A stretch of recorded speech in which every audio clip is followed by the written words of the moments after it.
1999 The Podcast is a production of the Cage Club Podcast Network. For more podcasts on movies, comics, and all things pop culture, head to cageclub.me. To contact us with questions, comments, or just to say hi, send us an email at 1999@cageclub.me. You can find me on Twitter at probablyrealjb and Joey at Soulpot. And you can follow the show on Twitter at 1999 The Podcast. To support the show, please subscribe, rate, and review wherever you listen to podcasts. The show is written, produced, and edited by us.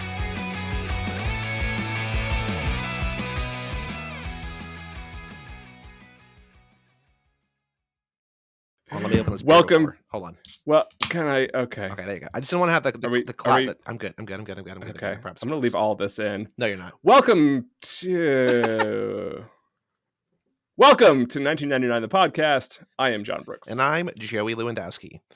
Joey, how are you today? I am good. I hope these were the first words people heard in this episode. Otherwise, I'm going to look like a real fool. I did like on the last episode that you left in us asking Jacob how to pronounce his last name. It came back. There was a callback later, so you needed to keep it in there. So nice. I did. Yeah, I edited a bunch of the other stuff because that conversation went on a lot longer than what was in the episode. But yeah. Yet you robbed our listeners of the Chris Cluey soccer talk.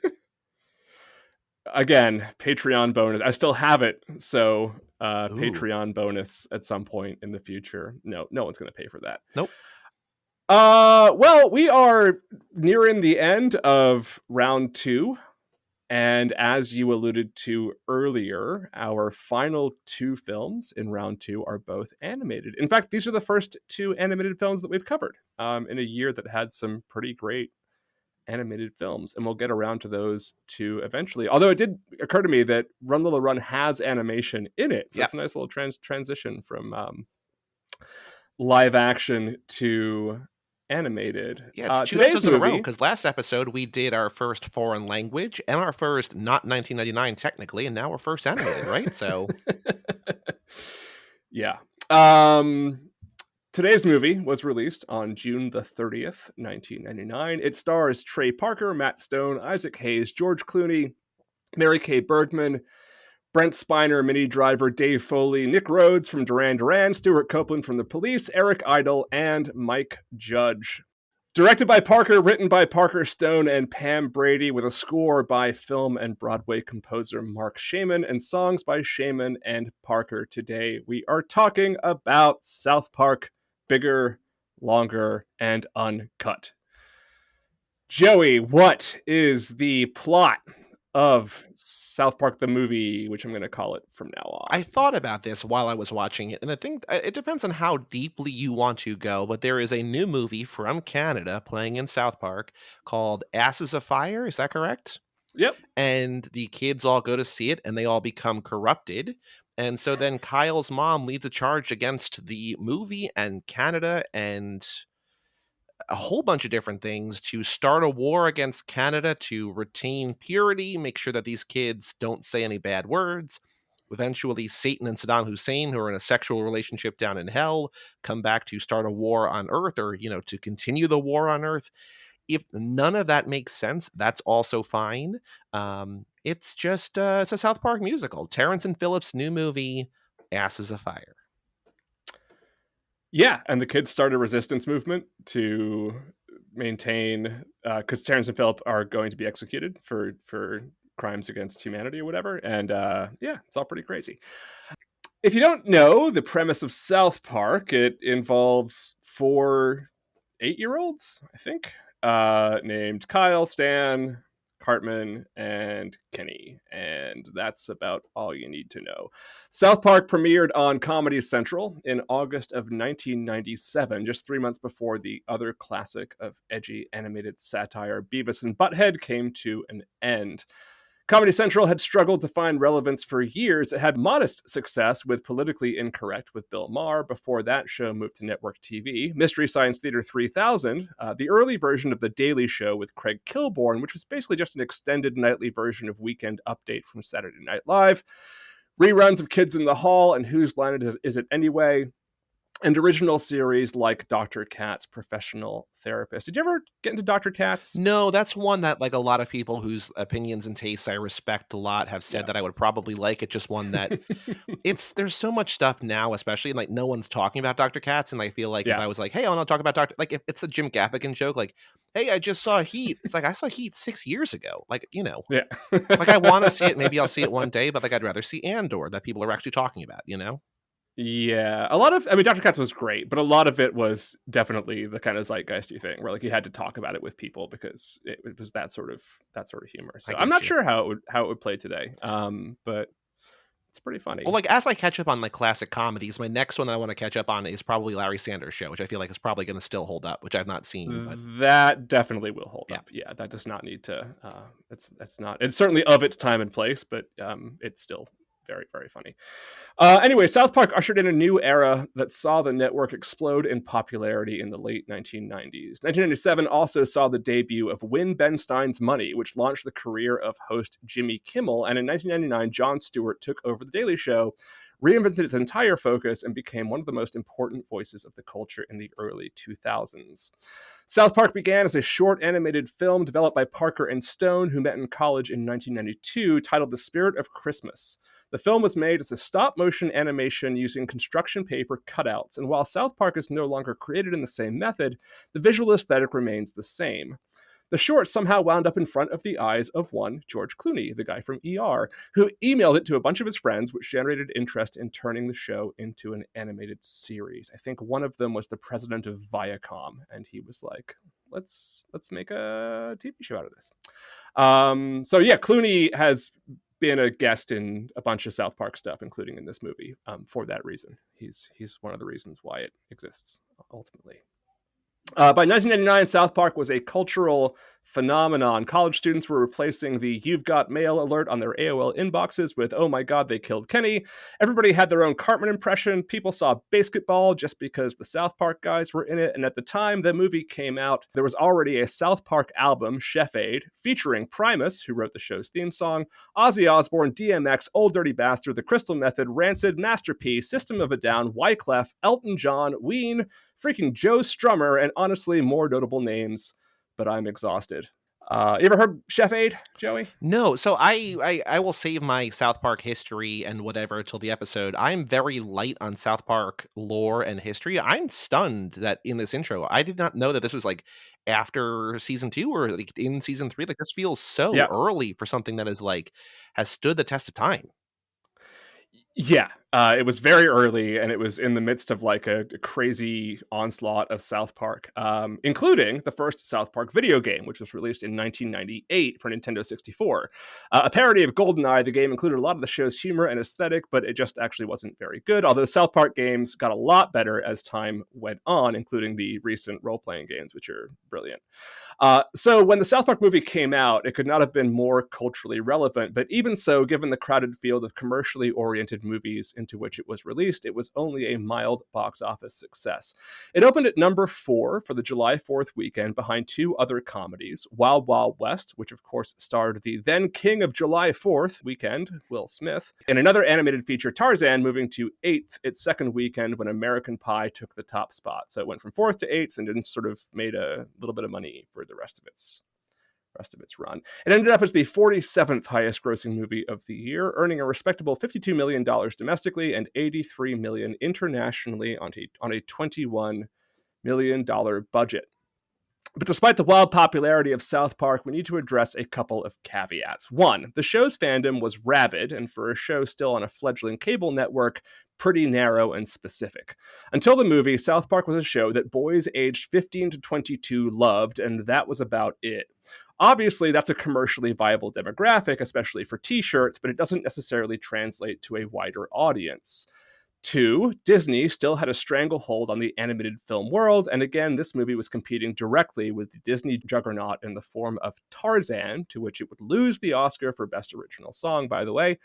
And 3, this was an R-rated animated film, which in terms of wide releases was basically unheard of at the time. Even 1996's Beavis and Butthead Do America got a PG-13 rating. In fact, there still remain few and far between, with only 2016's Sausage Party and 2020's Demon Slayer the movie, which I've never heard of, Me neither. earning more than South Park at the box office among R-rated animated films ever. This movie, Demon Slayer, is the highest grossing R-rated animated movie of all time. But is it good? Wait, hold on.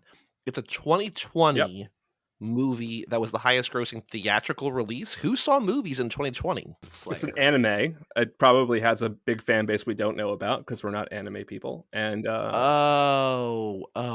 part of a series. Yeah. Okay, yeah, all those things where it's like I went to my theater and there's like this like something red, and I'm just like, I don't know what this is, but like it's a part of a thing that like I'm sure I would appreciate anime. It's a rabbit hole I do not have the time for or the interest in, and Godspeed. I'm sure I would love it. It seems great. I just don't have the I don't either. And it's one of those things where like everybody's like, you will love this anime. And I'm like, I'm sure I would, but my nerd card is like all full with other genre things. So I'm sure Cowboy Bebop is amazing. I will never see it. In fact, Parker and Stone had to fight for the R rating. According to them, the MCAA would review a cut and give it an NC-17 rating with notes about what they had to cut so that the film might earn an R. So each time, they would then create an even more vulgar cut, submit it, then get the NC-17 again, and do this a few more times until finally submitting the original cut that had been given the NC-17 rating, but with all of the new worse stuff cut out, and they finally earned the R. They've talked about this in interviews a couple times, but this was their strategy for getting an R rating. Cool. Which is funny because a lot of the movie is about that very thing. So, art imitates life or something. Anyway, the big plot twist to the South Park movie is that it was, for many people, their introduction to South Park, and they were met with an over-the-top, vulgar profanity fest, yes, but also happened to be one of the most inspired, ambitious movie musicals in years, sending up while paying tribute to the Disney Renaissance and Broadway staples like Les Miserables, as well as the anarchic humor of Monty Python, to which Parker and Stone are so indebted, all built around South Park's trademark social commentary, this time focusing on moral panics, xenophobia, and, appropriately, censorship.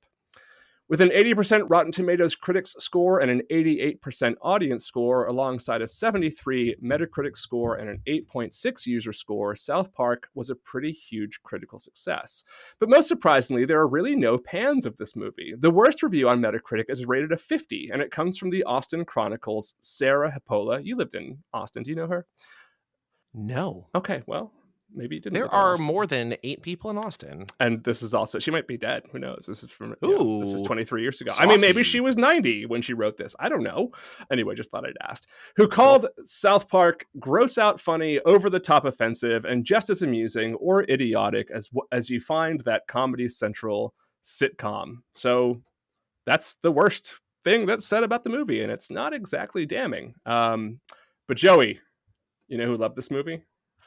TNT Rough Stuff? TNT Rough Cut! Christopher Brandon, who said, quote, "It's super," which I think is a Big Gay Al reference, which is not surprising, and I think we'll come back to that character later on in the episode. Didn't age super well. Have we heard, is Christopher Brandon one of the names that I just feel like it's like white guy is the name of all the TNT Rough Cut people, but I honestly can't keep all these straight because I don't see them in writing. I just hear you say them, and so I'm like, that's literally the only outlet that I know, and I don't even get the name right. I think it's 3 different dudes, and I think they're all just white guy TNT Rough Cut. David Edelstein, our old friend of Slate, loved this movie as well, and in a review both of South Park and American Pie called, get this, Triumph of the Swill, get it? Sure, yeah. Because of the Nazi movie. Oh, right. Right. It's a weird choice.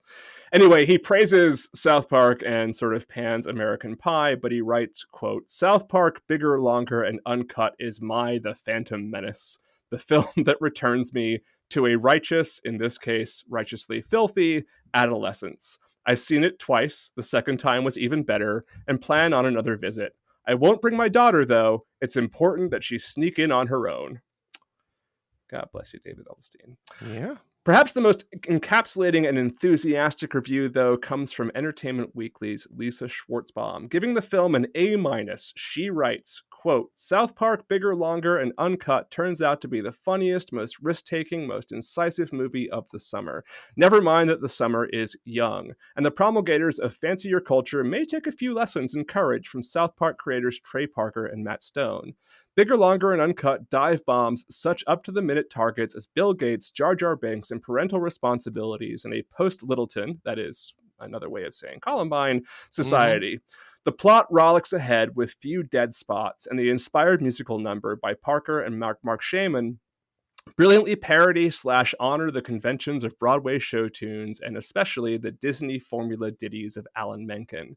If I dock the movie half a grade, it's only because, in spite of everything, I still believe in the possibility of other liberating, less poo-poo driven comedies that don't star characters made of construction paper. It's a great review. Ouch. No, it's a nice thing to say. It's sort of just like, look, other movies could do this as well, and it, like why?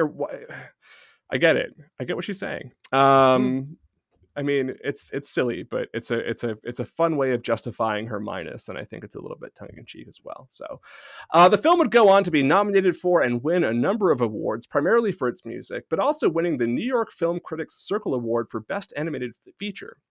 It was also nominated for an Oscar for Blame Canada, which was probably the least good song from the film. The best is obviously La Resistance, but also, aside from maybe Mountain Town, probably the least profane, which meant that Robin Williams could perform it at the Oscar ceremony, as it went on to lose to Phil Collins' You'll Be in My Heart from Tarzan, which of course became the basis of the plot of an episode of South Park a few months later. We should also take a moment to point to the one tragic story associated with the movie. In November of 1999, Mary Kay Bergman, who had voiced basically every female character on the show, took her own life after a long struggle with mental health issues. Her final 2 episodes of South Park, both airing at the end of the year, were dedicated to her memory. The same month as her death, she also appeared on yet another South Park album, another collaboration with Shaman, the Christmas album, Mr. Hankey's Christmas Classics, released on November 23rd of 1999. So yeah, 99 was a real big year for South Park in all kinds of different ways. But it really was 97 to 99 that was like the seasons 1 through 10 of The Simpsons for this show. It is kind of, well, I think we'll talk about this with George a little bit, because George also hasn't watched it in a while, and neither have I. And I have reasons why, and I don't really know what your relationship with it is, so we'll get to that. But yeah, I'm trying to like save my cards. Like I don't have I don't have a lot of cards to talk about with South Park, but I'm trying to save them for the actual episode. Oh, and you can also just say that, like, when I get to Who's the Guest, you can just say your friend George. Anyways, Curious, George. Yeah, so big year for South Park. South Park was all the rage for a couple of years here, and it's 23 years after the movie and 25 years since its launch. And like The Simpsons, it just does not go away. South Park is still on the air, still producing new episodes with plenty of highs and lows. But many would argue that the movie is the embodiment of both everything South Park would continue to do best, as well as an omen of all its worst instincts. We'll get to all of that. But we have plenty to talk about today. So, Joey, who is our guest today? Our guest is your friend George, who will soon, hopefully, if all things go well, my friend George, too. Oh, my friend George. He's great. I know him. We'll be right back with my friend George from Seattle.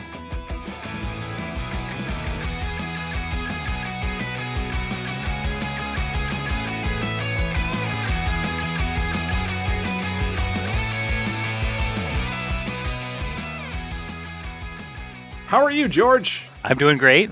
Good. Joey, nice meeting you. Nice meeting you too. I said in the intro, again, this is intro talk. I think, John, our new thing is to bring up the intro as many times as possible, make all the guests feel really uncomfortable that they were not here for the intro. Yep. I said our guest today is your friend George, who hopefully, if all things go well, will become my friend George. And I think we're off to a rocking start. I think so too. You're doing really well. Thanks. George, you are not You're not a writer or a podcaster or any of these things. You're not here to sell us anything. Why are you here? No, I saw a bunch of these movies with George, so I thought it'd be fun to invite him. And I didn't see this with you, but I do remember when you saw it, and I'd seen it like a day before that. And you came into Denny's, and you could not stop talking about how great this movie was. And, That sounds about right. I was going to ask you if this was a movie that we saw together, because I didn't think it was, but also I remember so little from, more than a couple days ago, let alone 20 years ago. So, but yeah, I did like it a lot at the time. Let's see if you still like it now. We'll talk about that. But yeah, I saw it with Mike Wen and my friend Gordon from college, who was visiting, and you saw it. I don't know, probably the next day. But yeah, you were like beside yourself with how good it was. As was I. I was like, this was not what I expected at all, and had no idea that it was a musical and a sophisticated musical and a genius musical. And yeah, it's a good time. The surprise of the summer, shall we say? Yes.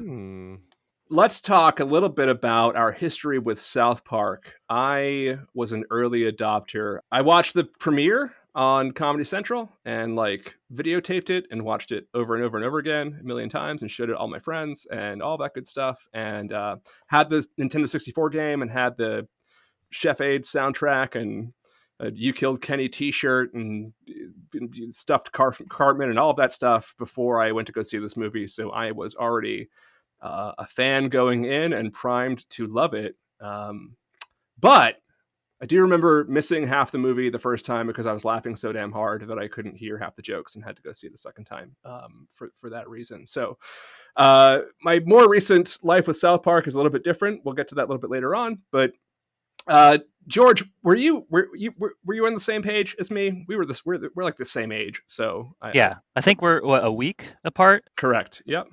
Man, look at this memory. This is amazing. Yeah. Yes, I guess I could say I was an early adopter. So by the premiere, do you mean because there was the show, but then there's also like, I don't know if it was distributed through the early internet at the time, but the little short about Brian Boitano, I think that was the very first thing that was they literally actually did make it by hand, and I remember watching that. I think that was before the premiere, but yeah. So that was no. You're right. So like the Spirit of Christmas and the Brian Boitano thing was before. It was the first thing they did. I knew about it. I knew about that leading into the show, like because I knew that was. I hadn't seen it until like a year or so later. But eventually, it made its rounds as like a downloadable, QuickTime movie that you could get from your friends. But yeah, I didn't see that first. So my first experience was with the Cartman Gets an Anal Probe or whatever the first one was. I think that was the first one. Yeah. I mean, I liked it just fine. I don't really remember much of that happened after this movie, so I think that I think it sort of ended there. But yeah, that was my experience going in. Was fan is edgy, I guess, at the time, and I liked that sort of stuff. Yeah. I will say, so going into this, I was pretty nervous to watch this movie again. I was pretty scared that it felt much like finding an old scrapbook from 19 those pictures, like this journal. Is like pictures of me in 1999 and like an old cherry pop and daddy's ticket stub or something. And how long ago had it been since you had seen it last? Not much longer after it came out. I've probably only seen it a few times. Okay. I think I loved it when I saw it, but so you couldn't rewatch the movies over and over again because streaming and stuff. So you had to wait 6 months before that movie came out. I did buy the soundtrack right away. I remember I left the theater and they probably stopped on the way home to get the CD, and it lived in my car, and I played it it was played at parties. I mean, it was a I don't think it's overstating that it was a pretty big phenomenon at the time. It was. So that's why I was nervous about it. Yeah.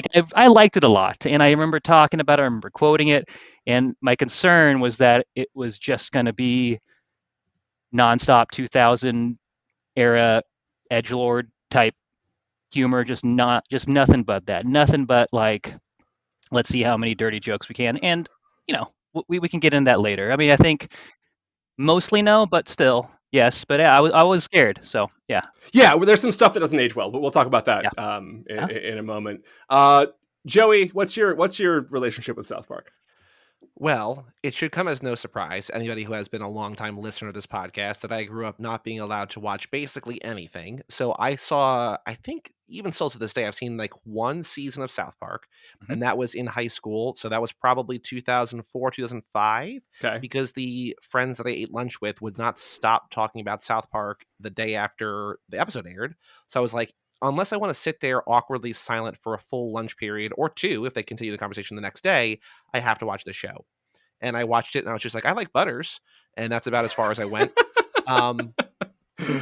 I didn't see this movie. So there, like, I think I might have mentioned on here before that most of the movies, I know for sure that like my story every time is that I saw all the movies for the first time in college. Yeah. This I saw for the first time 4 years ago or 5 years ago, when my fantasy baseball league, who was like the group of guys that I talked to the most, got my lack of having seen all of the movies they consider the funniest movies of all time. It crossed the line where they're like, you need to watch these movies. And so they gave me about 15 or 20 movies that I watched leading up to our fantasy baseball draft, in addition to actually doing research. I also did this thing, and I watched this movie, and I was so disappointed that no one told me this was a musical, because like I've always loved and respected and admired the talent and the effort of Matt and Trey, but I never really felt like South Park was for me. I never really gave it a fair shake, but I always felt like this isn't my kind of humor.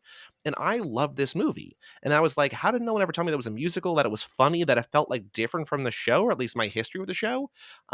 But I would say, like, I've seen this movie now twice, and I've seen maybe in my life 15 or 20 episodes of South Park. So like, I don't know which one's Stan and which one's Kyle. Like, I don't know.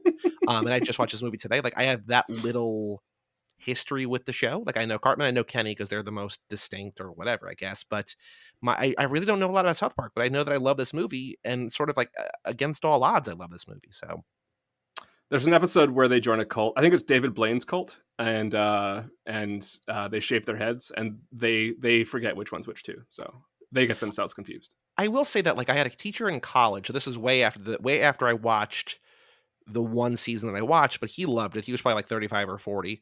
So like older than college kids, but not like old by any stretch of the imagination. And he talked about how like he was always like lukewarm on the show, and then like something happened on a Sunday or a Monday night, and like it was in the episode on Wednesday, and like just the way that they're able to adapt things and create a thing in basically real time, even if it's not like your kind of humor, I think is, no one else is doing that. No one else is even trying to do that. I don't even know that anybody else can do that.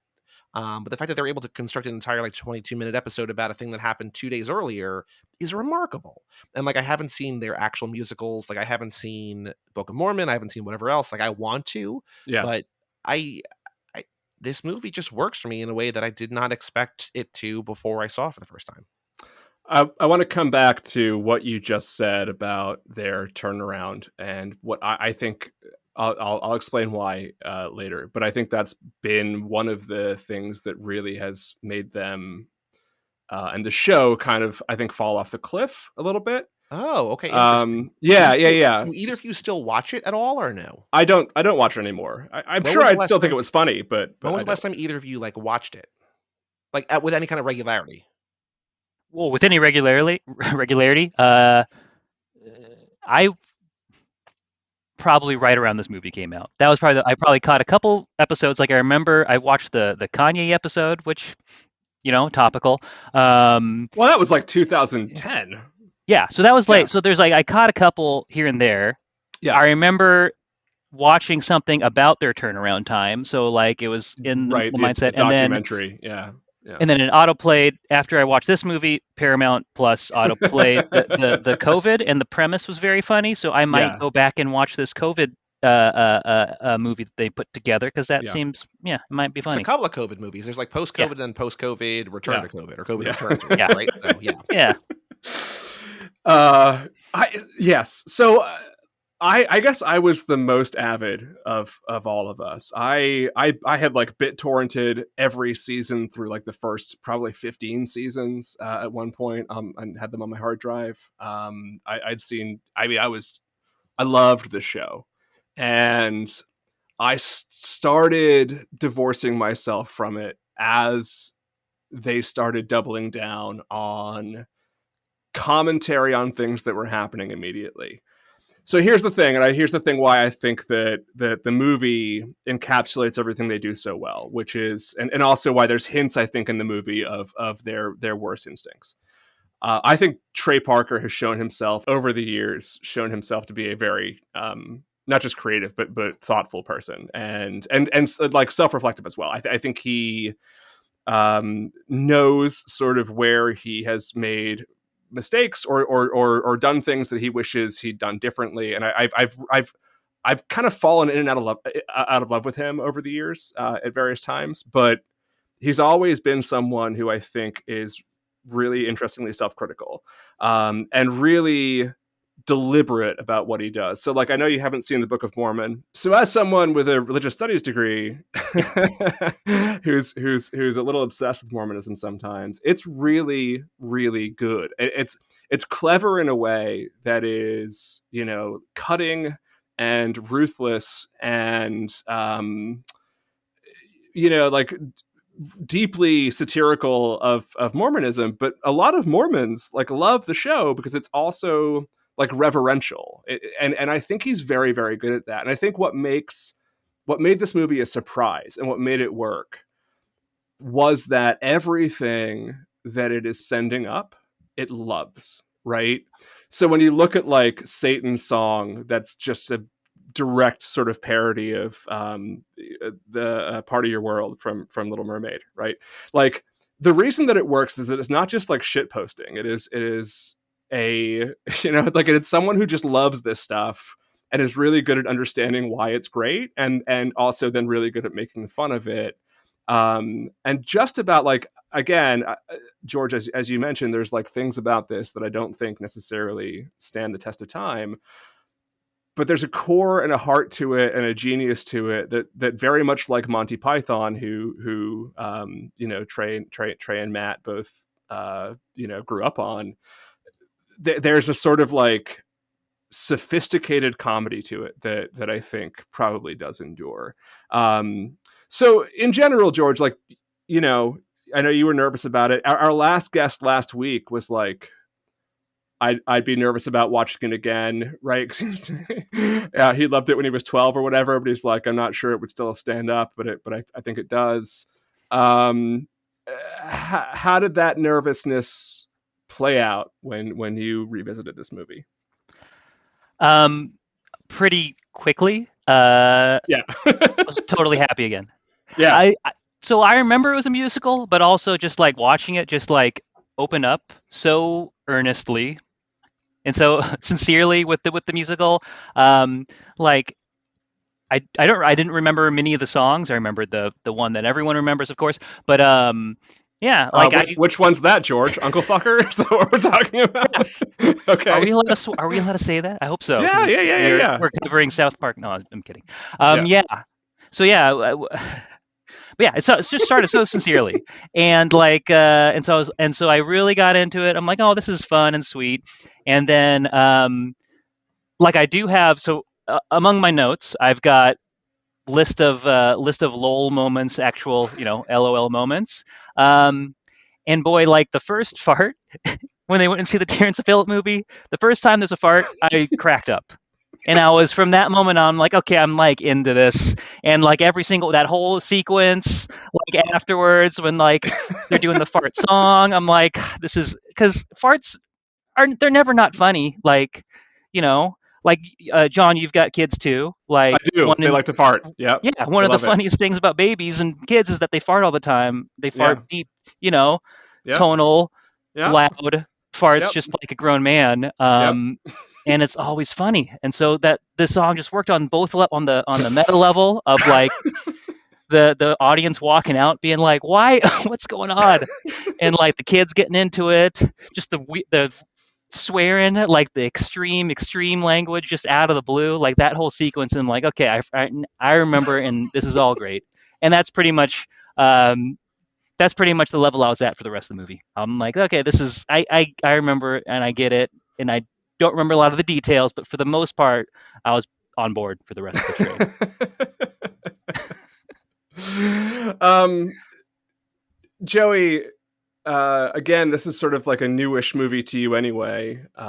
So I imagine that not so much has changed in the last 4 or 5 years that has made you think that, oh, this is not okay anymore. But what was your reaction on rewatch? Well, I think it's funny that, last episode when we had Jacob on for Run Lola Run, we were asking George, spoiler alert for the end of the episode, we're going to ask you what your favorite movie from 1999 is.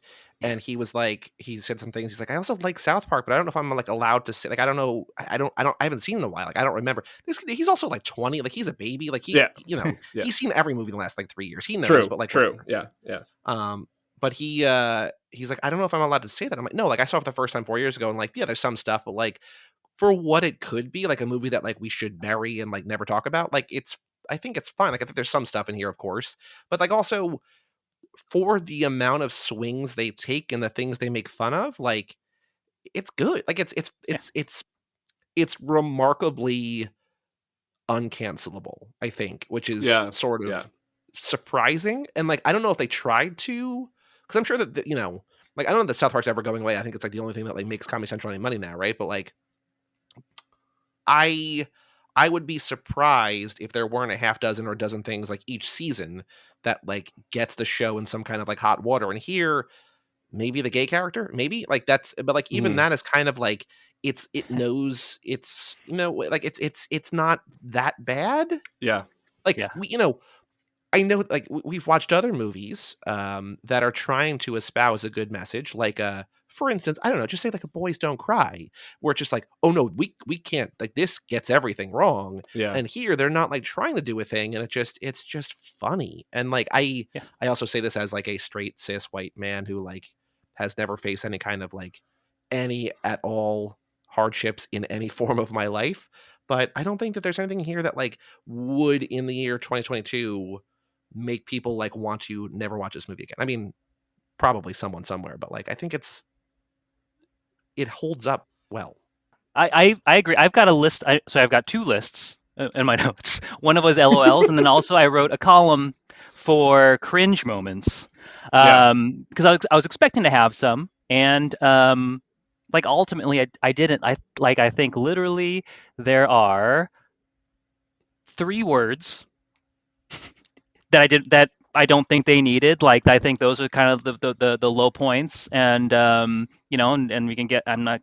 Those ones actually won't repeat, like, because they're just slurs, just plain old slurs that are very unfashionable for lots of reasons, legitimate reasons now. But as a thematically, I think it very much holds up. And like another note I have, and sorry for keep on referring to my notes, I have like the big ol' in sarcastic alternate capitalization font. I've got written, "You couldn't make this movie today," because I feel that's what people my age would say, and that was one of the questions I had going in, and like you can, I don't even think it was that crass or edgy compared to like stuff going on. There's episodes of lots of shows, like I think of Harley Quinn or Archer, are a couple of the things I've seen, the cartoons I've seen lately, and that are just way more crass. I think there's a couple references that are a little dated, but for the most part, it's solid from that perspective. Yeah, I think that again, when they're at their best, they try to make timeless comedy, which is a really hard thing to do because I don't think there's such a thing as timeless comedy, right? But when you approach comedy with thought and care, and you understand where the jokes are targeted, I think that they do stand the test of time. So I think the sort of big kind of litmus test here is Big Gay Al, right? Like, how do you guys? I have my own thoughts, but how do you guys think that character holds up? Well, I have a note. One of my notes is capital letters. I hate Big Al is one of my thoughts. I used to like him, I guess, I think. But boy, I don't even know if I can articulate what the feeling is and why I don't like it. But that's one of my big notes. Joey, what do you think?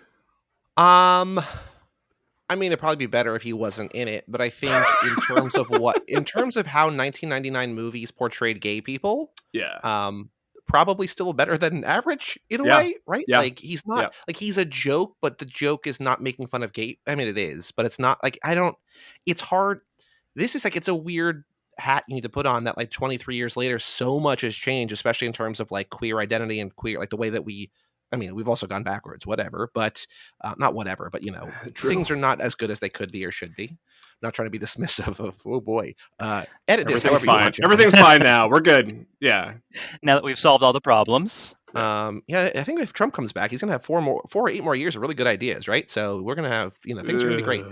I think we've seen worse representation in other things, and it's just kind of stereotypical. Like, it's not like mean, it's just silly. Mm-hmm. And it would be better if he wasn't in there. But also, again, like, to sound like a broken record, there have been worse, and I'm sure we will see many worse, far worse things, portrayals in coming movies for us. Well, I could say what I think my interpretation of what they were trying to go for with him, based on memories of what I was thinking at the time. But like in the 90s, you always had the gay best friend character that showed up, like in every rom-com, like they would go to like their hairdresser. That was always their job, and he would come up and say sassy comments and just be outrageous. And I feel like he was just a commentary on that. So he was just like a commentary on the existing representation of gay people in the 90s, and so they made him totally ridiculous because he's caricaturizing that archetype already. So whether or not that works, and I don't think it works, obviously, like in a today perspective, but at the time, like, I think that is probably good at the time, but yeah. I think that's a really good assessment. So that's sort of where I land too, is that, and again, I think this is an indication of where Stone and Parker are at their best.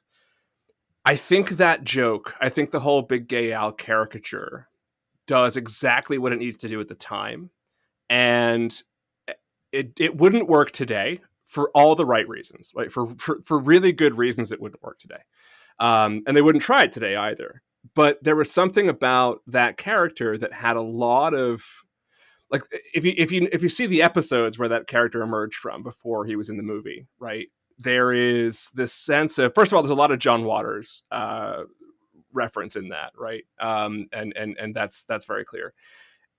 But there's a fuck you energy to Big Gay Al that is like unheard of at the time, where Big Gay Al was very like cool with who he was and happy with who he was, and like everybody else can go fuck off, and like, sort of like trollingly happy about telling everyone to fuck off. And like, that was it was in a lot of ways poking at homophobia, and telling homophobes, like, anybody can be whoever the fuck they want to be, and being a good person's what matters. And it was embracing and using this sort of Hollywood gay stereotype, sure, but again, in a way that I think that the two of them are very sophisticated when they're at their best. They thought it through. They knew who the joke was targeted at. It wasn't targeted at the gay community. It was targeted at homophobes, right? It was trying to piss homophobes off. And would you do the same approach today? No, you wouldn't. But at the time, I think it was exactly the right thing to do, right? Again, and like, they're both, cis hetero men, for sure. Like the three of us. Right. I just want to be on the record saying that we're the wrong 3 people to make this judgment. But having said that, then you can move forward. Yeah, and again, I'm not making a judgment about like how other people should feel about it. I'm making the judgment based on like, what is the intent of the humor, right? And like, and it's, again, it's sort of like with all of the send ups of Disney. there is you know whose side they're on, right? You know that they are not doing this character to make fun of the LGBTQ community. They're doing it to make fun of homophobes. Yeah. And I think that's really important.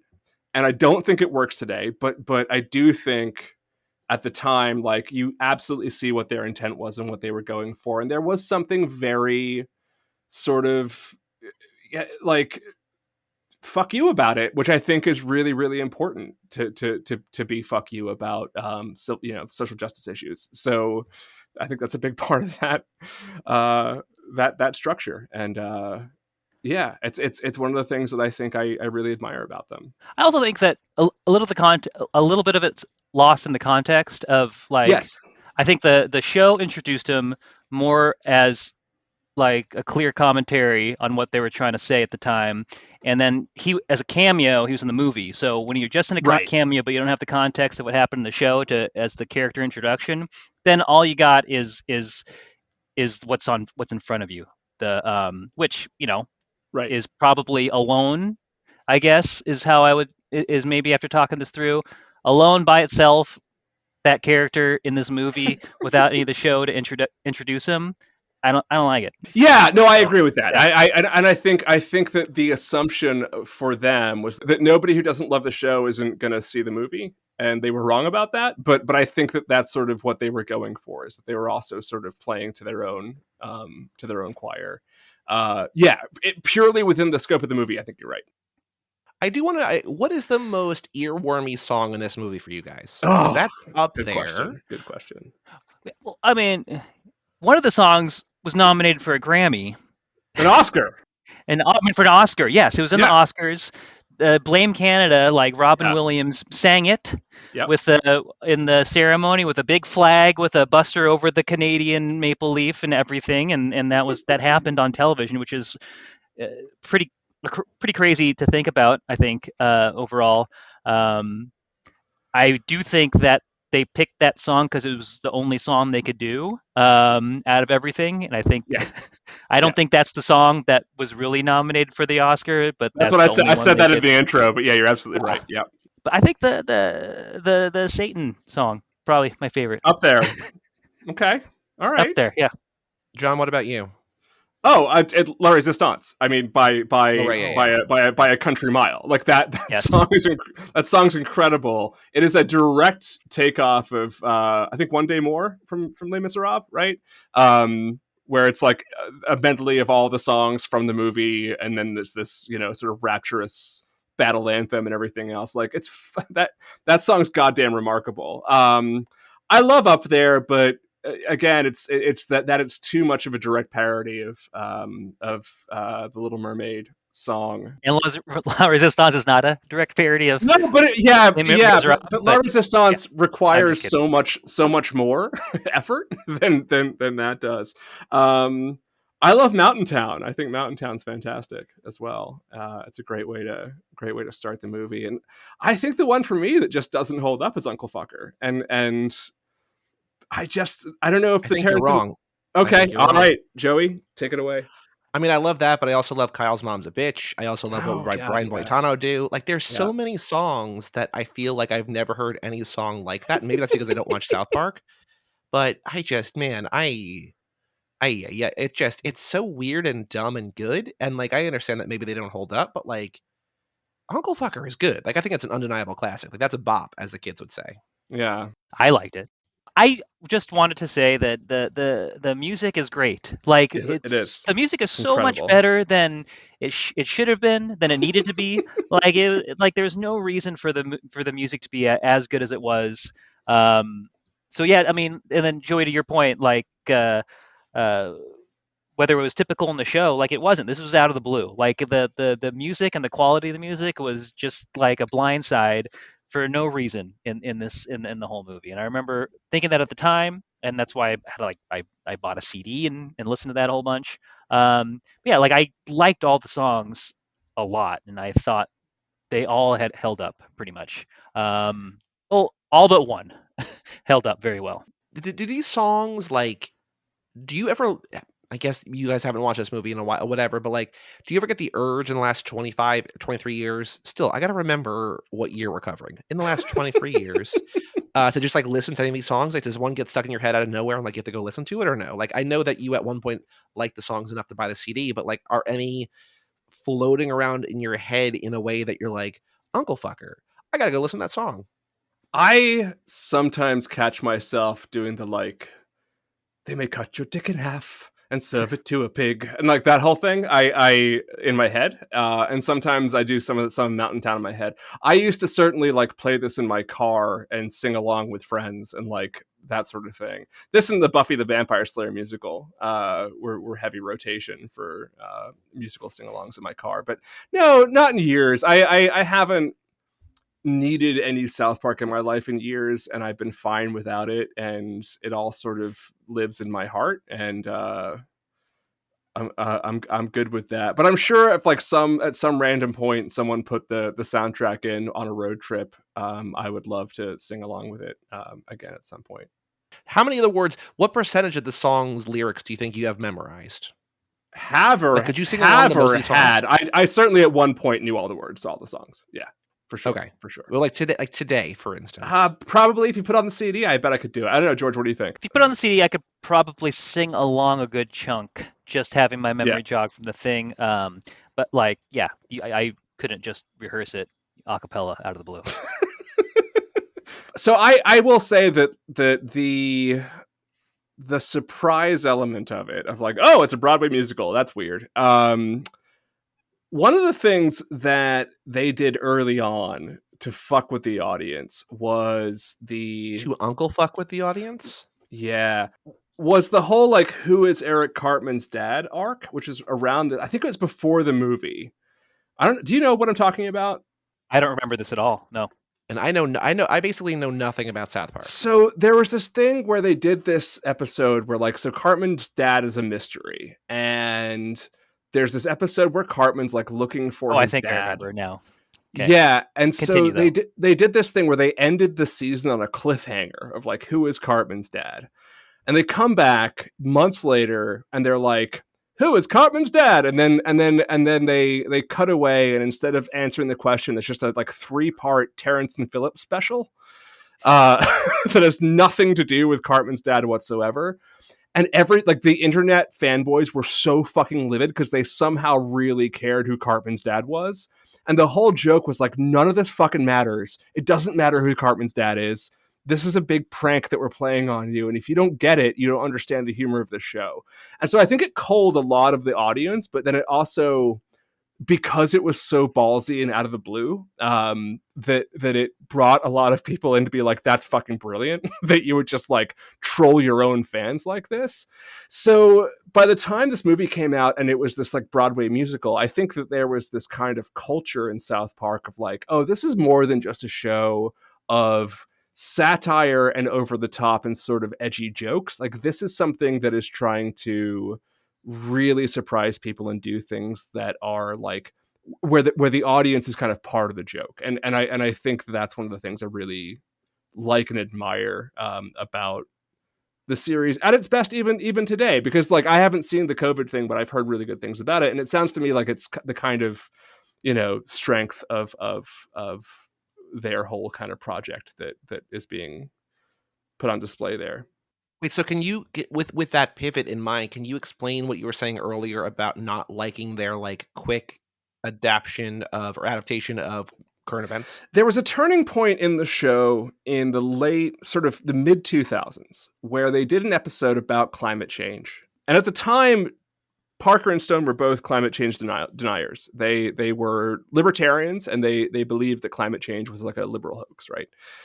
And they did this episode that was actually very funny, called Man Bear Pig, where Al Gore is on the hunt for this mythical beast called the Man Bear Pig, which is half man, half bear, half pig. And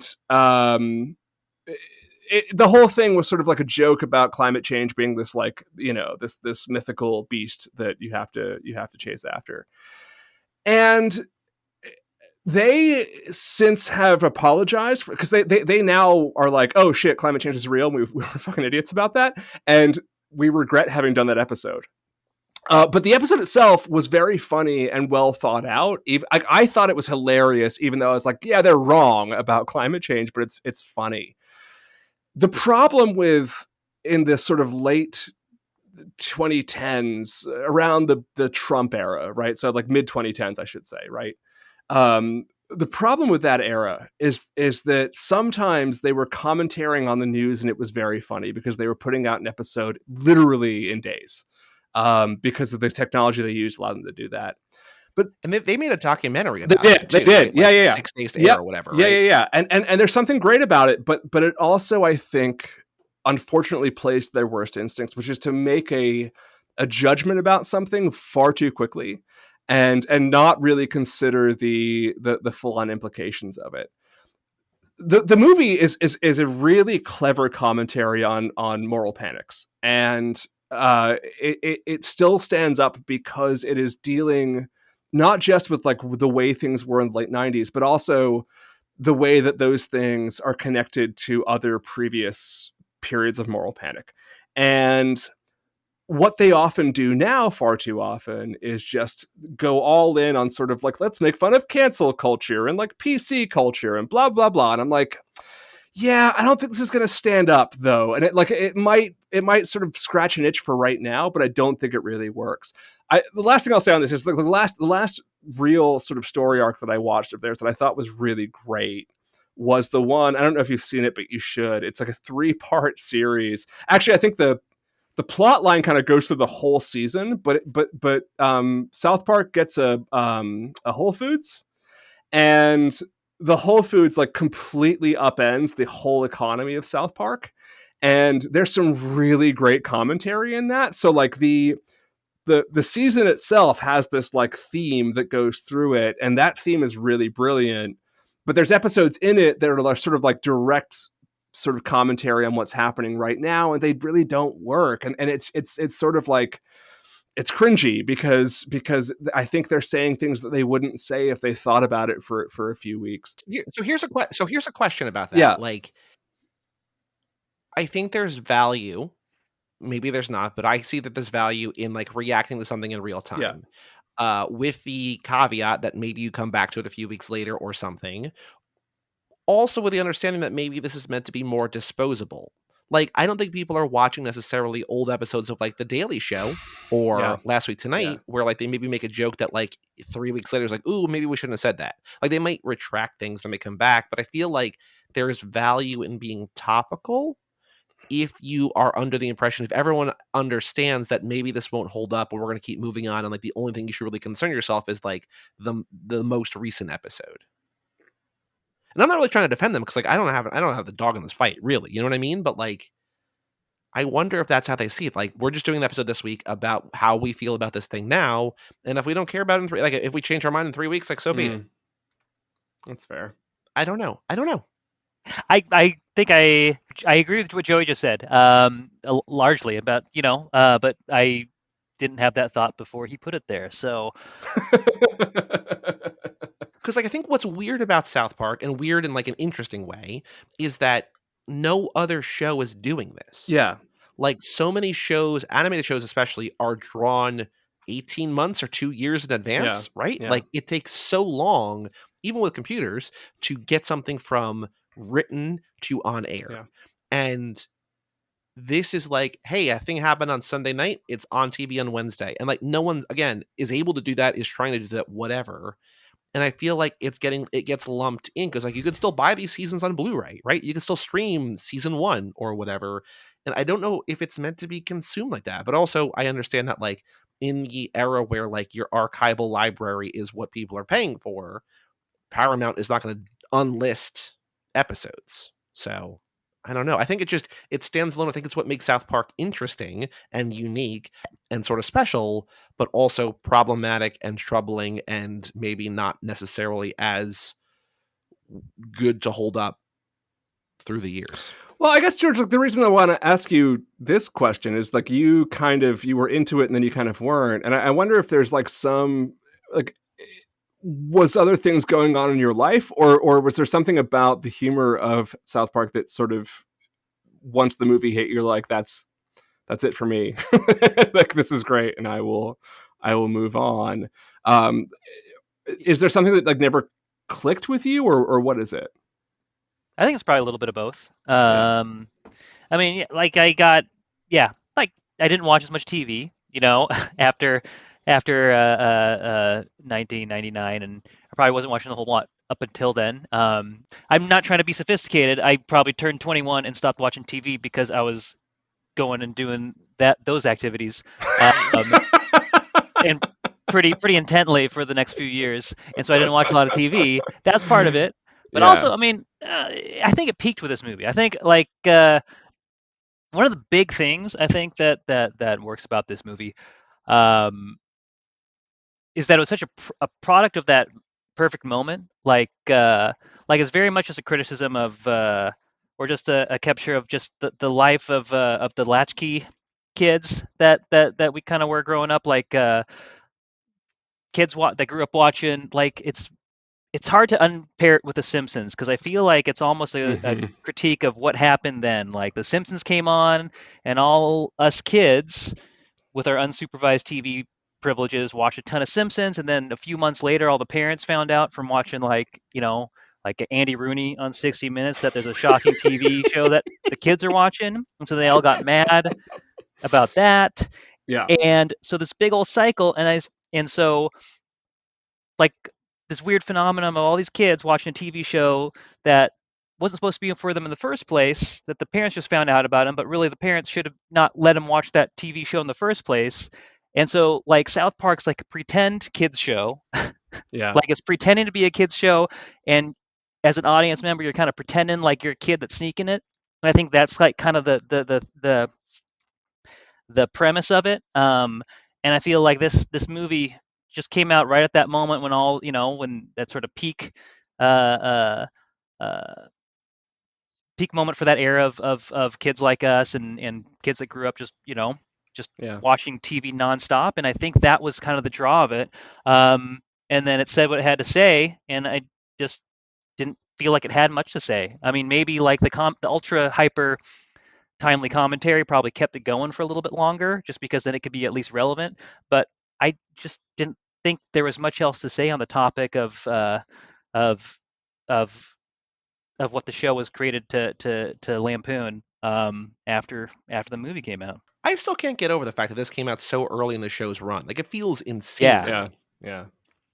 But it was so huge. Like, it was such a phenomenon that like those 2 years just felt so consumed by this show in so many ways. Yeah, that one of my notes is the timing that was just outstanding. Like how this came out so quickly, right at the perfect moment, like before, when I was at the right moment of the wave before it curled over of the trend. Like they knew like they're on a weird train that was a hype train that wasn't going to last forever, and they just kind of nailed the timing with the release.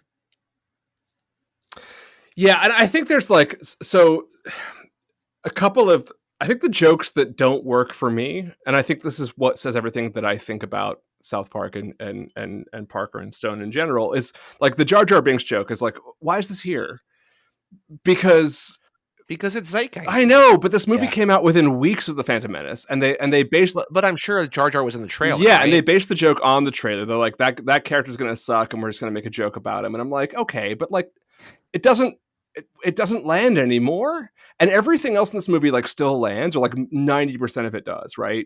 Because they were sending up things that are timeless and again, like took discipline and work. Like, I know that like Uncle Fucker is funny because it's called Uncle Fucker, but it's also funny because the song is really funny. Like, it's really well put together, and that's like them at their best, right?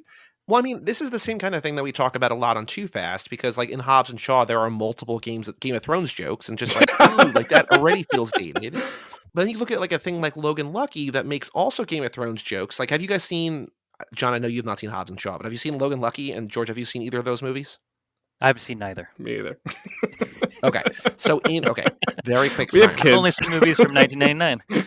Logan Lucky rules. You should see Logan. Is it rated G? Because if not, then no. No, it's probably PG-13. Yeah, I would I know. imagine. It's basically an Ocean's 11 style. I want to see that movie, but I feel like I missed the boat already. It's great. Yeah. So in Hobbs and Shaw, there are jokes where it's like, you know nothing, Jon Snow, and there's like just like things that are like, what? Hey, Game of Thrones is huge right now. It's just like, but they're like obvious references, and it's just like this already feels dated. Like even in the theater when you're seeing it for the first time, it feels dated. But then in Logan Lucky, there is an amazing joke where there's a prison riot, and part of the demands is that they get the books 6 and 7 for the prison library. And the warden is just like, I don't know how to tell you this, but they're not out. He's like, of course they're out. Like, we know the show ended. We know how the show ends. He's like, they're making stuff up. The thing is, like, and that's a funny joke. Yeah, because like, those books will never exist. Thing. So it's going to be funny forever. Yeah. And even like 6 years later, like after Logan Lucky came out, like 2016, 2017, whenever it came out, it's still true. And I feel like that's the kind of thing where it's like, you can make a joke about a timely thing if the joke is timeless. Right. But if you're like, Misa, talk weird, it's just like, all right, like that's what you got. On that topic, one thing that I probably, to John's point about topical humor not being the best thing, one thing I really didn't like was I don't think I liked any of the Saddam Hussein stuff. No. Well, I kind of love all of it, and I don't know why. Yeah. I think because I'm too young to really actually remember him. Like, I know him. Like, I know that he was a thing. I understand that. But, like, I just think it's, like, it's so insane that it doesn't matter that it's Saddam Hussein. It's just, like, this is a stand-in for, like, evil in general. Yeah. And, like, isn't it fun that he's just, like, this horny gay dude? Or not even gay dude, just, like, horny guy who, like, wants to fuck.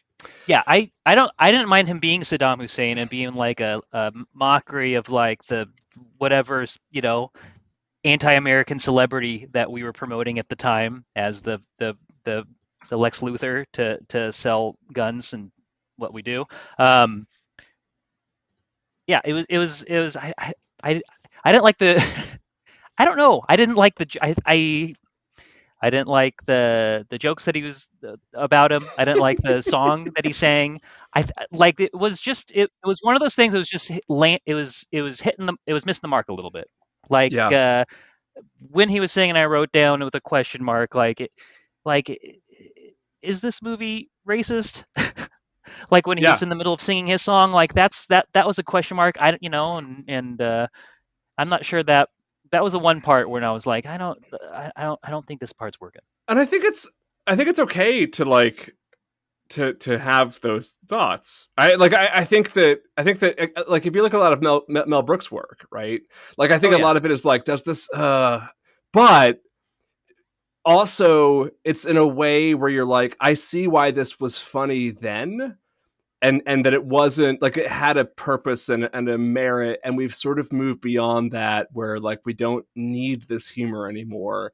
And I think that like that's the stuff that you can kind of forgive. And there's a lot of just bad, like I think South Park also kind of gave rise to a lot of this kind of like alt-right comedy of today, where it's like, I'm funny because I'm saying what you're really thinking, and it's like, I'm not actually thinking that, and that's not why I thought it was funny in the first place. Like, you're just a fucking racist who can't make a good joke, and so you're just like, oh, you know, like the libs, it's, you know, and like this isn't that, and explaining where that line is, I think can be hard sometimes. I do think that the Saddam thing is funny in context because I think that it's sending up a perception of Saddam Hussein. This is before the Second Iraq War, by the way, right? It's before he was like killed by I forgot too. Like right. This is literally, I forgot this was before. I also forgot that I know it's 1999 and Clinton was president. Yeah. I thought Bush was going into this. I thought Bush was president. No. Well, I think this is also the thing. I think that like giving this, and I know that this is the whole point of a podcast, but like giving this any kind of critical thought is like overthinking it. Yeah. I agree with that. And definitely. I think it's not bad to do that. And I think that there is value in any kind of criticism, but it's also like, this movie is not trying to like make sense. It's just trying to be funny.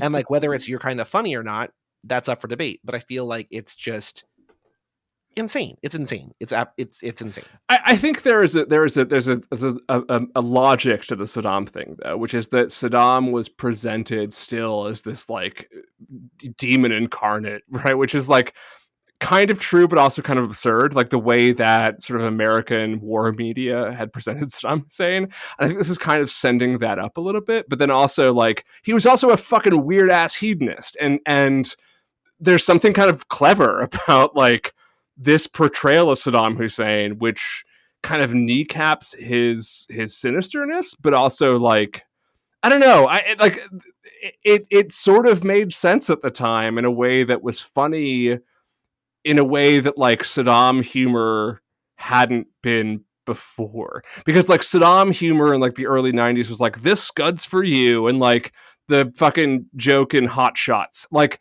that's what Saddam Hussein satire was, and this was satirizing the kind of over the top way that like the American military industrial complex was like Saddam Hussein's the worst thing ever. So Like, it's just absurd. It's absurd to be absurd, right? And I feel like, unlike the other comedies that I think we've covered for this podcast so far, where like Office Space is like going out of its way to be grounded and real, this is like, hey, what if we did the opposite? Not that it's like responding to Office Space in any way, but it feels like we're doing a thing that like we haven't really done for this show yet, which I think is interesting in and of itself. yeah.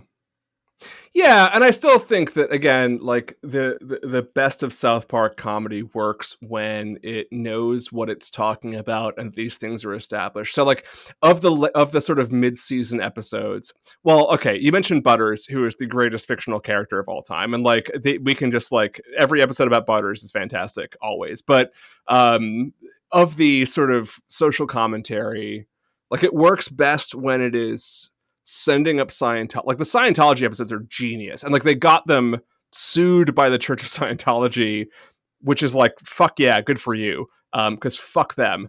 And the way that they talk about Mormonism in the All About Mormons episode, I don't know if you guys have seen that one, but it's very very good, and it's good because it's like Mormonism is completely fucking insane, and it's obviously a grift, but at the same time most Mormons are pretty decent people.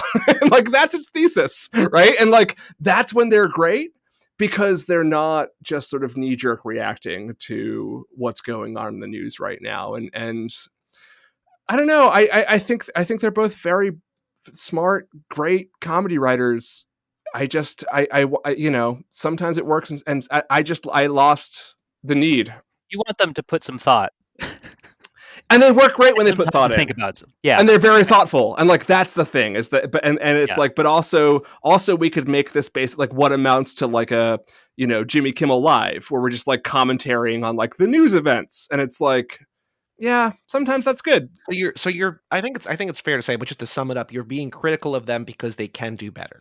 Yeah, and I think this movie, as George says, like this is them at their best, because they are there's a couple of like Jar Jar Binks jokes, and it's like, who cares? But or like Bill Gates, like who gives a fuck? And everybody's like, oh yeah, Windows, that's terrible. But in general, the movie is structured around very sort of like still relevant things. Right, like we are back into the Satanic Panic, and we're back into like moral panics, and it still works, and there's still like this whole fucking people like banning books and censorship shit that's going on right now, and it's like, oh yeah, this movie talks about that 23 years ago and knew what it was talking about then, and it's still relevant. And I think it's more relevant than most other. Well, actually, no. Like where there's like a weirdly disproportionate amount of movies from 1999 that are still relevant in one way or another. But I feel like this is more relevant than it has any right to be. Yeah. I also was thinking about how like this is somewhere in the middle again of my list of like favorite movies for this year out of like the what have we done, like 19 or so or whatever, and like. I'm realizing that we're also, or maybe not, maybe 17, but I realize that like we're kind of front loading with like the best movies, right? So like it's eventually we're going to be like, oh, this is another stinker or whatever. But yeah, I think this is another good one.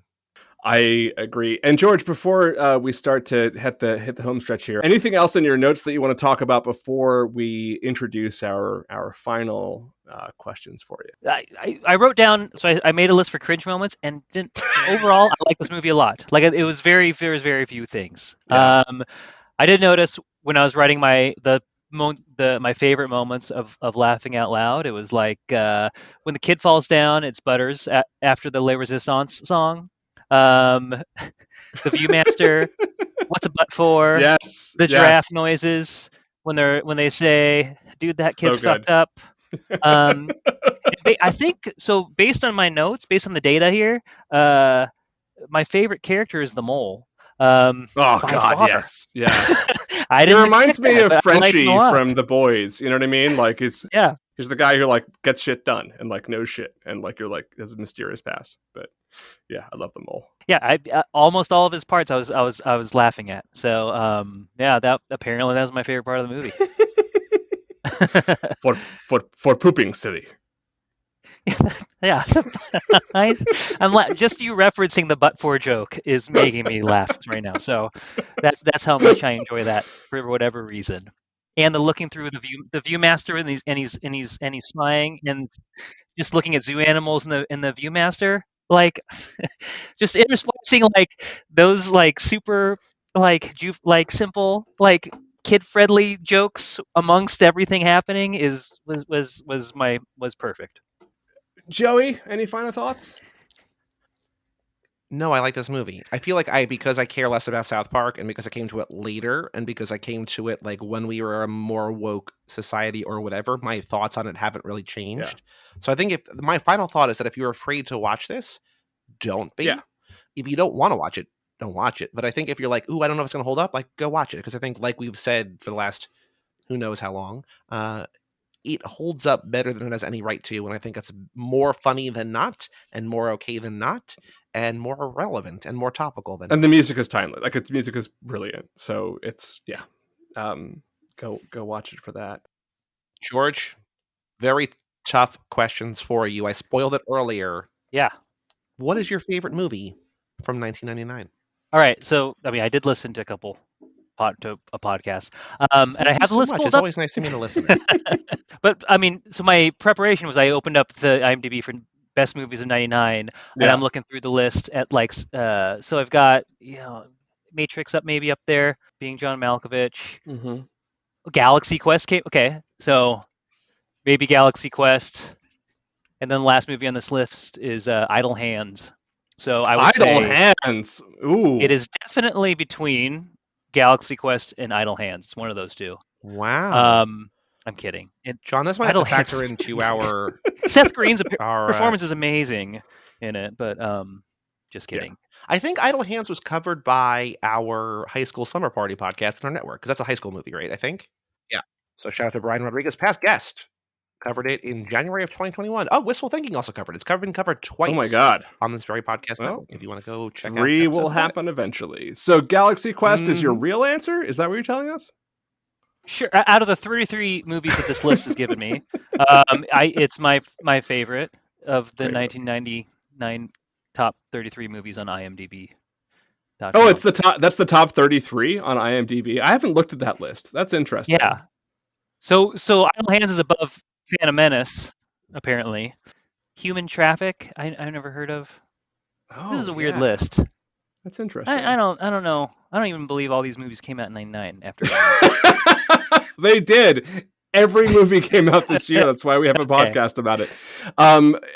Wait, is this the top 33 grossing, or just like the IMDb was like, these are good? Type in best movies of 1999, and this is a list. It looks like it's made by a user, so it's according to Jay. I don't want to read out the letters in this username, but he got a number one in Google for best movies in 1999. I guess this guy. So good for a lady. Good job, Jay. Whoever. Yeah. It's pretty good. Galaxy Quest is a great call, by the way, and that's a great movie, and that's we might be talking about that pretty soon. So now the maybe harder question, maybe easier question. I don't know. Do you have a favorite movie of all time? So I did prepare for this one because I knew it was coming up. Harder question. Yes. Okay. So but it was So you've said in an earlier podcast that you get annoying that no one ever knows because it's too hard to decide. And I can't decide either. So what I did is I went to Google and I typed in what is my favorite movie, and it took me to an online quiz at a Quiz Expo. And so it asked me like what my favorite, vacation is. What do I like to feel when I'm watching a movie? And the answer it gave me is Dumb and Dumber. So I've decided to embrace that. So my favorite movie of all time is Dumb and Dumber. That is now a core personality trait of mine. I'm George, whose favorite movie of all time is Dumb and Dumber.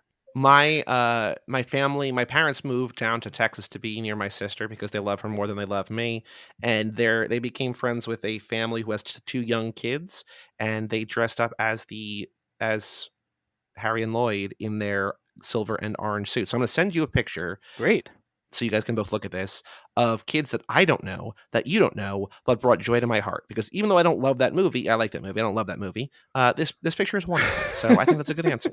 I'll frame it because they're dressed up as my favorite movie. Yeah. Okay, but internet quizzes aside, do you actually like that movie? I like it fine. I've watched it a few times. I like it. It's fine. Yeah. I'm going to have to make some serious life changes in order to adopt this as my favorite movie of all time. But I'm willing to put in the work to help out Quiz Expo. Well, good luck to you. I hope that works. It would be funny if that quiz only had one possible outcome, and it was always Dumb and Dumber. Is my favorite movie Dumb and Dumber? Take the quiz today. The answer is yes. That's great.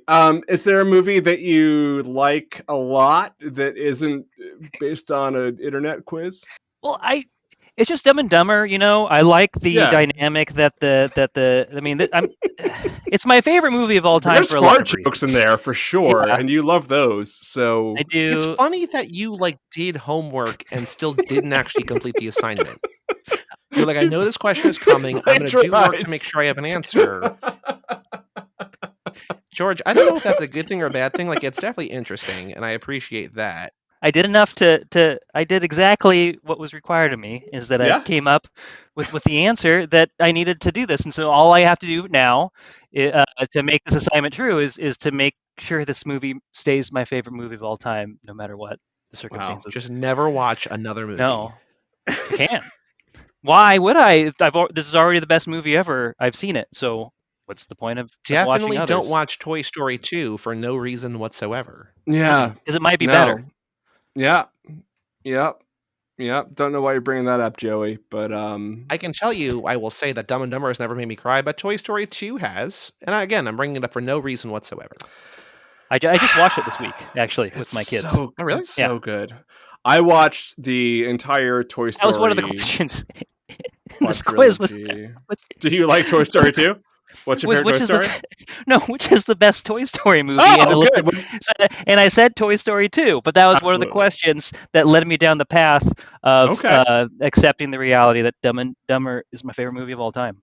That's interesting. Yeah. It definitely is. And I've watched all four with my kids over the last couple months, and it is definitely that it's still. But they're all kind of perfect. Well, I don't know. We'll talk about it at some point in the indeterminate future. Definitely not in 2 weeks. So, George, you, again, are not famous, and you don't have any things that you promote. You were in a band one time, but that's gone. Yeah. I would promote my Twitter because I always like that, but I don't think that. Well, the fun that's not going to happen between the now. time we record this episode and this releases, Twitter might no longer be a thing. Yeah. It probably will not be around. I don't think so. It doesn't look like it. It looks pretty bleak. What's your ICQ? Are you on Mastodon? I am on Mastodon, but I forgot what server. It's very hard to use. I forgot what server I signed up for, and I have no way of so I have no way of getting back into it. So I think I'm on something called that might be the end of that. I don't know. Isn't decentralization great? Yeah. So let's pretend that Twitter exists. Give me a follow at George Freitag. It's a German last name, so it's hard to spell. So it's a very, very good. Freitag? Yes, that's exactly right. It means Friday. It does. Yeah. So just George, and then look up on Google how to say Friday in German, and then you put those words together, and then that's my really easy to remember Twitter handle. I was just like, go watch the episode of Seinfeld where George has the answering machine. Believe it or not, George isn't at home. Please leave a message. George's actual pinned tweet. I must be out a ride. Pick up the phone. Where could I be? Believe it or not, George I'm not home. 1995, the podcast with a bunch of Seinfeld references. Okay, go watch South Park. This has been fun. George, nice talking to you. Thank you for joining us. Thank you, George. Well, thanks for having me. A lot of fun. Our pleasure. Joey, as always, thank you so much. Look out for frogs and Jesse's song. And we will see you in 2 weeks. You see the distant flames, they bellow in the night. You fight in all our names for what we know is right. And when you all get shot and cannot carry on, though you die, La Resistance lives on. You may get stabbed in the head with a dagger or a sword. You may be burned to death or skinned alive or worse. But when they torture you, you will not feel the need to run, for though you die, La Resistance lives on.